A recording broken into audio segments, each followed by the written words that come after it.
Let's talk a little bit about Marjorie Taylor Greene, okay?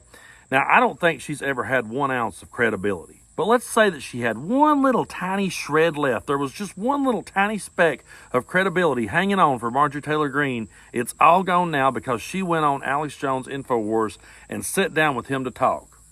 Just the fact that she would sit across from that man and use his platform to express her ideas gives her zero credibility in my eyes. She goes on there and she says that the people that are trapped at Burning Man are being brainwashed into believing that climate change is real and that they will go forward into the world spreading climate change propaganda. She says that climate change can't be caused by humans, yet she sits there and says that God sends these kind of things, these natural disasters, to get people's attention and to punish non-believers. So there's absolutely no credibility to that woman left at all. Not that there ever was. I don't think there ever was, but I'm just saying if she had one tiny speck left, it's completely gone now. And that's why I say so many times, and people will say to me, Brando, how can you say there's not 2 sides to these arguments? How can you not hear both sides?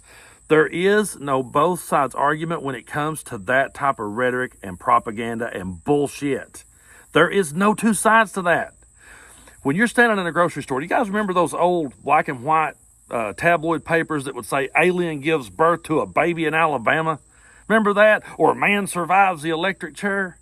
Did anybody ever stop and give those rag papers any credibility? Did anybody ever stop and say, well, now, wait a minute, hold on now. There's 2 sides to every story. Hell no. You looked at it for the bullshit that it was and you kept moving.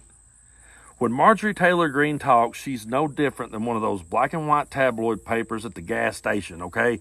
That's what she is. When she speaks, that's how much worth she has in this world, and no one should ever take her seriously. But we have a whole group of people who are voting not only for her, but for others like her, and that is becoming the core base of the Republican Party.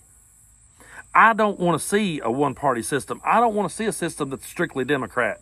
But there's no way on earth I could ever even consider for a second voting for the other side, because they have threw logic, they have threw truth, they have threw science, they have threw every ounce of common sense they ever had completely out the door, and now they will sit there and vote for a candidate who would go on to Alex Jones' show. In my mind, if you even went on his show and sat across from him, you have killed any credibility you may have had.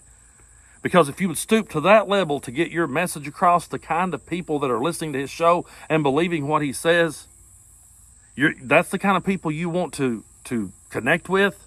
No, thank you. So yeah, I've never had a high opinion of Marjorie Taylor Greene, but now whatever opinion I had of her has sunk to a new low because she continues to just scrape the bottom of the barrel. There's no low. There is no bottom. There's no bottom for Marjorie Taylor Greene. It does not exist. There's no bottom that woman will not sink to push her rhetoric and push her dangerous brand of propaganda on all of us.